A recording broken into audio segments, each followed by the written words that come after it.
யாரை வேணா பற்றி கூட பாடியிருக்கலாம். நல்லா கவனிங்க, நூலுக்குள்ளே யாருங்க விநாயகர் பெருமானை கூட முழுசாக பாடியிருக்கலாம், அம்பாளை பாடியிருக்கலாம். ஆனால் சாமி இந்த ஆசிரியருக்கு என்ன பிடிச்சிருக்குது?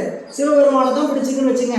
சிவபெருமான வாழ்த்து தான் முதல் வச்சிருப்பார் இல்லைங்களா? இப்போ திருக்குறள் கடவுள் வாழ்த்து, திருக்குறள் கடவுள் வாழ்த்து முதல் பகுதியெல்லாம் படிச்சிருப்பேன். அகர முதல எழுத்தெல்லாம் ஆதி முதற்சே உலகு கற்றதனால் ஆய பயனின்குள் பாலறிவன் நற்றால் தொழாரனின் மலர்மிசை ஏகினான் மானடி சேர்ந்தான் நிலைமிசை நீடு வாழ்வார் வேண்டுதல் வேண்டாமை இரான் அடி சேர்ந்தார்க்கு யாண்டும் இடும்பை நிலை இருள் சேர் இருவனையும் சேரா இறைவன் பொருள் சேர் புகழ் புரிந்தார் மாட்டு பொறிவாயில் ஐந்தவித்தான் வைத்தியை ஒழுக்க நின்றார் நீடு வாழ்வார் கணக்கோமி இல்லாதான் தாழ் சேர்ந்தார்கல்லால் மனக்கவலை மாற்றலாறு அரிது அறவாளி அண்ணன் தாழ் சேர்ந்தார்கல்லால் பிறவாளி நீந்தல் அரிது கோயில் பொறியில் குணமிலவை எங்குணத்தான் தாளை வணங்கா தலை பிறவி பிறங்கடல் நீந்துவன் நீந்தார் இறைவனடி சேரார். உங்களுக்கு எல்லாம் இந்த குறள் தெரியும், எனக்கு தெரியுங்கிறதுக்காக சொல்லலை. இந்த 10 குறள்ல சிவபெருமானை பற்றி எங்கேயாவது சொல்லியிருக்கிறாரா? சிவபெருமான் பேர் பயன்படுத்தி இருக்கிறாரா? சிவம்ங்கிற பேரை பயன்படுத்தி இருக்கிறாரா? ஆனா இந்த நூல் சிவபெருமானை பற்றி பாடியது அல்ல அப்படின்னு நம்ம முடிவுக்கு வரலாம்னா நாம சரியா பரிமையாளர்கிட்ட பழகலைன்னு அர்த்தம். சரிங்களா? மலர்மிசை ஏகினான் மானடி சேர்ந்தார் நிலமிசை நீடு வாழ்வார். புரியல? மலர் மிசை ஏகினார் அப்படின்னா நாம் வழிபாடு செய்கின்ற இதய கமலத்தில் சாமி அமருவார்னு பொருள். எந்த இறைவர் அமருவார்? நாம எந்த கடவுளை நினைச்சு வழிபாடு செய்யறோமோ அந்த கடவுளே நெஞ்சில அமருவார். புரியல? நீ இயேசுவே நீனா இயேசுவே நெஞ்சில அமர்ந்திருப்பார். புரியல? நாம் வழிபாடு எந்த கடவுளை நினைச்சு வழிபாடு செய்யறோமோ அந்த கடவுள் நம்ம அறிவில் நின்னா மட்டும்தான் நாம திருப்தி ஆகும். புரியல? நீங்க சிவபெருமான் பன்றி குற்றி அழுததுக்கு பன்றியாக பால் கொடுத்த அவசியம் என்ன? ஏங்க, சிவபெருமான் எவ்வளவு ஆற்றல் உடையவர் இல்லையா? பன்றி குற்றி எதுக்கு அழுகுது? பசிக்கு அழுகுது. புரியுதா?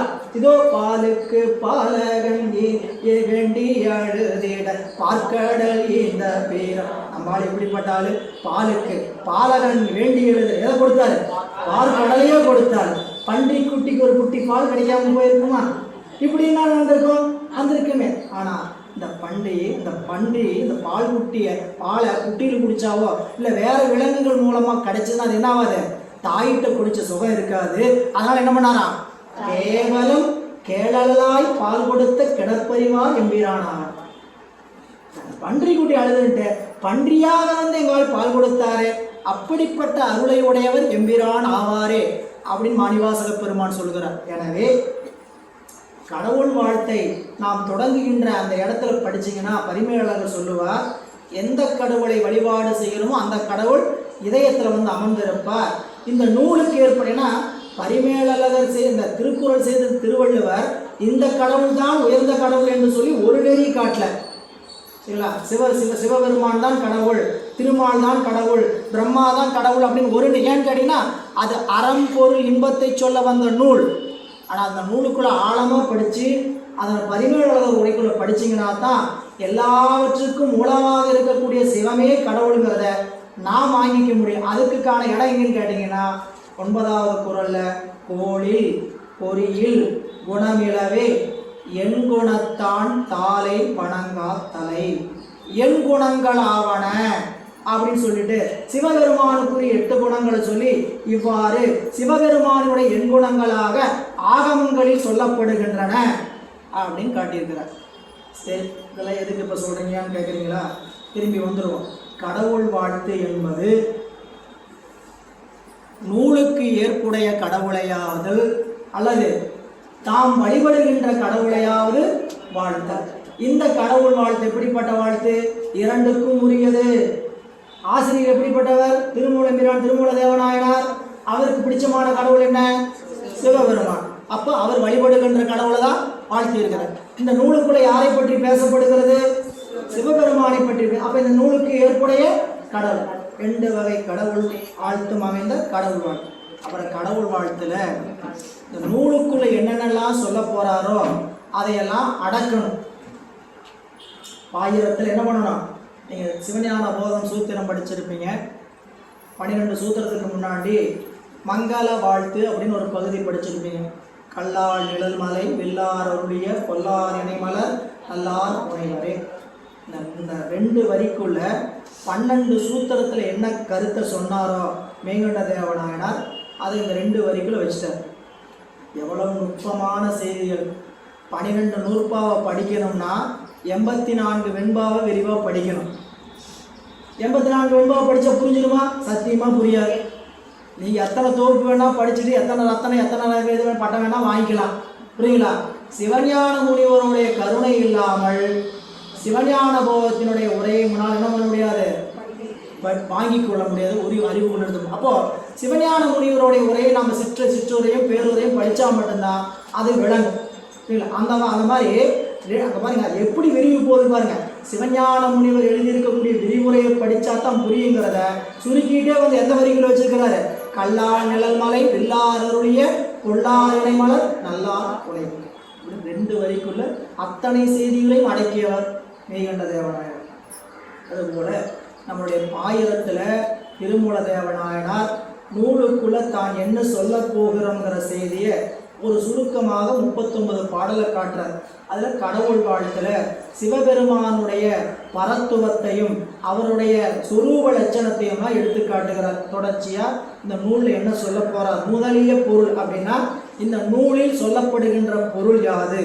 நூல் சிறப்பு, இந்த நூலினுடைய சிறப்பு என்ன? வேத ஆகமத்திலிருந்து வந்திருக்கக்கூடிய நூல் என்றும், குரு பாரம்பரியம், தனக்கு யார் குருநாதர், எந்த வழியாக தான் வருகிறோம் என்கிறதை பற்றியும், தம் வரலாறு, தான் திருமூலராகிய வரலாறு. நல்லா கவனிங்க, திருமூல தேவநாயனாருடைய வரலாற்றை எம்பிரான் தேவ சேக்கிழார் பெருமான் ஆவணப்படுத்தி இருக்கிறார் 28 பாடலாம்.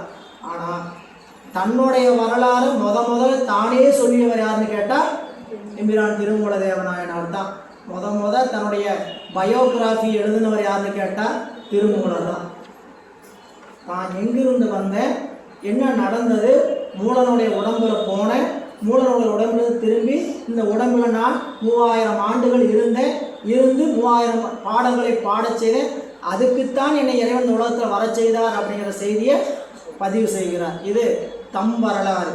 பிறகு அவையடக்கம் என்று சொல்லக்கூடிய பகுதி தான் அது நூலுக்கு எப்படி செய்யக்கூடியது. ஒன்று நூலின் அளவும் பயனும், இந்த நூலை படிப்பதனால் என்ன பயன் விளையும் என்றும், குருமட வரலாறு என்று சொல்லக்கூடிய குருமரபினுடைய திரு வரலாற்றை சொல்லுகின்ற பகுதியாக முதல் பகுதி அவையடக்கம் அமைந்திருக்குது. அப்புறம் 9 தந்திரங்கள். இந்த 9 தந்திரங்களில் இந்த தந்திரங்கள் எங்கிருந்து வந்தது? இப்போ நீங்கள் திருமூல தேவநாயனாருடைய நூலினுடைய அமைப்பு எப்படி இருக்குதுங்கிறதுல முதல்ல அவை கடவுள் வாழ்த்துக்கு பிறகு 9 தந்திரங்கள் அமைந்திருக்கின்றன. ஒவ்வொரு தந்திரங்களும் ஒரு ஆகமத்தினுடைய பிழிவு. அதை கவனிக்கணும். மொத்த ஆகமங்கள் 28ங்க. 28 ஆகமங்களில் 9 ஆகமங்கள் சிவபேதங்கள் என்று சொல்லக்கூடிய ஆகமங்கள். ஏன்னா சிவபேதம் சுப்ரபேதம் அப்படின்னு வேறு பேதங்கள்லாம் ஆகமங்கள் இதை நூலுக்குள்ளே படிக்க போகிறோம். இன்னும் இப்படிலாம் நிறையா மலைக்கிற மாதிரி சொல்லி நினைக்கவே வேண்டாம், விட்டுருங்க. 9 ஆகமம், மொத்தம் 28 ஆகமம். 28 ஆகமங்களில் 9 ஆகமங்களை நந்தியம்பெருமானிடமிருந்து உபதேசமாக திருமூல தேவநாயனார் பெற்றார். அந்த 9 ஆகமங்களின் சாரமாக இருப்பது தான் திருமூல தேவநாயனார் அருளி இருக்கக்கூடிய திருமந்திரத்தில் 9 தந்திரங்கள். அப்புறம் இன்னொரு செய்தி என்னன்னு கேட்டிங்கன்னா, முதல் ஆகமம் இசிக்கொல்ட்டு முதல் தந்திரம், இரண்டாம் ஆகமம் இசிக்கொல்ட்டு இரண்டாம் தந்திரம் நினச்சிடக்கூடாது. நேராக ஆரஞ்சு பழத்தை எடுத்து புளிஞ்சு அப்படியே ஆரஞ்சு ஜூஸ் குடிச்சிட்டாரு, ஆப்பிள் பழத்தை எடுத்து ஆப்பிள் ஜூஸ் குடிச்சிட்டா நினைச்சிடக்கூடாது. புரியல? 9 தந்திரத்தில் இருக்கக்கூடிய செய்திகள் என்னன்னு கேட்டீங்கன்னா 9 ஆகமங்களில் சொல்லப்பட்ட செய்திகளை கலந்து கூட சொல்லியிருப்பார். புரியல? இந்த பிரபலமான ஊருக்குள்ள எல்லாம் போனீங்கன்னா ஆப்பிள் இந்த ஊருக்குள்ள கிடைக்குதான்னு எனக்கு தெரியாதனால நான் சொல்கிறேன். புரியல? இந்த கடைக்கு போய் ஆப்பிள் ஜூஸ் கேட்டிங்கன்னா கொடுப்பாங்க, ஆப்பிள் ஜூஸ் கிடைக்கும். பீட்ரூட் ஜூஸ்ன்னு கேட்டிங்கன்னா பீட்ரூட், கேரட் ஜூஸ்ன்னு கேட்டிங்கன்னா கேரட் ஜூஸ். ஈரோட்டில் பேருந்து நிலையத்தில் நீங்கள் வச்சுக்கேன், ஒரு குளிர்பான கடை இருக்குது பேருந்து நிலையத்தில். அந்த குளிர்பான கடையில் ஏபிசின்னு இருக்கும். ஏபிசி இந்த ஜூஸுக்கு பேர் என்னங்க? இந்த மாதிரி 100 ஜூஸ் இருக்குது, போனால் வாங்கி சாப்பிடுங்க, கூடுதல் தகவல். சரிங்களா? ஏபிசி B2Cன்னு இருக்கும். புரியல? B2Cன்னு கொடுத்துருப்பாங்க. அப்படி இந்த மாதிரி நிறையா இருக்குது. 100 மாடி இருப்பாங்க, படம் போட்டிருப்பாங்க. நம்மளுக்கு புரியல என்னெல்லாம் கலந்து கொடுக்குறேன்ட்டு படமும் போட்டிருப்பாங்க. அப்போ என்ன எல்லாத்தையும் கலந்து கொடுக்குறது, ஏபிசி ஆப்பிளையும் கலந்துருப்பாங்க, பீட்ரூட்டையும் கலந்துருப்பாங்க, கேரட்டையும் கலந்து எல்லாம் ஒட்டுக்காக ஜூஸாக அடித்து கொடுத்துருப்பாங்க. இப்படி திருமூல தேவநாயனார் அருள் இருக்கக்கூடிய 9 தந்திரத்தையும் நீங்கள் என்ன நினச்சக்கூடாது. முதல் ஆகமம் பாதுலம், பாதுல ஆகமத்திலிருந்து முதல் தந்திரம், காரண ஆகமத்திலிருந்து 2ஆம் தந்திரம், காமிக ஆகமத்திலிருந்து 3ஆம் தந்திரம் நினைச்சிடக்கூடாது. 9 ஆகமங்களையும் சங்கங்க இருக்கக்கூடிய செய்திகளை சாரங்களாக பிழிந்து கொடுத்திருப்பார். அப்படி 9 தந்திரங்களையும் 300 உபதேசங்களையும் 3000 மந்திரங்களையும் நாம் தொடர்ச்சியாக சிந்திக்க இருக்கின்றோம் என்று சொல்லி இன்றைய சிந்தனையை இந்த அளவில் நிறைவு செய்து கொண்டு வருகின்ற வகுப்பில் திருமூல தேவநாயனார் அருள் இருக்கக்கூடிய 9 தந்திரத்திற்குள் என்ன சொல்லப்பட்டிருக்கின்ற சுருக்கமான செய்தியை சிந்தித்து திருமூல தேவநாயனுடைய வரலாற்றை சேக்கிழார் பெருமான் வாயிலாக சிந்தித்து நாம் வகுப்பை நிறைவு செய்து நூலுக்குள் அங்கே செல்லுவோம். அங்கே வகுப்பு நூலுக்குள்ளே போயிடுவோம். எனவே 2ஆம் வகுப்புக்கு வருகிறதுக்குள் நமக்கு நூலும் கையில் வந்துவிடும். எனவே அன்பர்கள் தொடர்ந்து நாம் சிந்திப்போம் என்று இன்றைய சிந்தனையை இந்த அளவில் நிறைவு செய்கின்றோம். திருச்சிற்றம்பலம். என்றும் இன்பம் பெருகும் இயல்பினால் ஒன்று காதலித்து உள்ளம் மோங்கிட மன்றுளாரையாதவர் வான்முகள் நின்றதைங்கும் நிலவி உலகெல்லாம் வான்மையில் வளாது பெய்க மலிவலம் சுரக்க மன்னன் போன்முறை அரசு செய்க குறைவிலா ஒளிகள் வாழ்க நான் மறையரங்கள் ஓங்க நற்றவம் வேண்டி மல்க மேன்மைக்குள் செய்வ நீதி விளங்குக உலகமெல்லாம் மேன்மைக்குள் செய்வ நீதி விளங்குக உலகமெல்லாம் மேன்மைக்குள் செய்வ நீதி விளங்குக உலகமெல்லாம். திருநாடுடைய சிவனே போற்றி, ஆரூர் அமர்ந்த அரசே போற்றி, அண்ணாமலை மன்னார் போற்றி, காவாய் கனகத்திரளே போற்றி, அருள்தரும் சிவகாம சுந்தரி அம்மையுடனாகிய ஆனந்தமா கூத்தர் திருவடிகள், அருள்தரும் முப்பிலா முலையம்மையுடனாகிய மாசிலா மணீஸ்வர பெருமான் திருவடிகள், நால்வர் புற்றாள் நம் உயிர் துணையே அருளான் உண்மை நாயன்மா திருவடிகள், திருமூல தேவநாயனார் திருவடிகள்.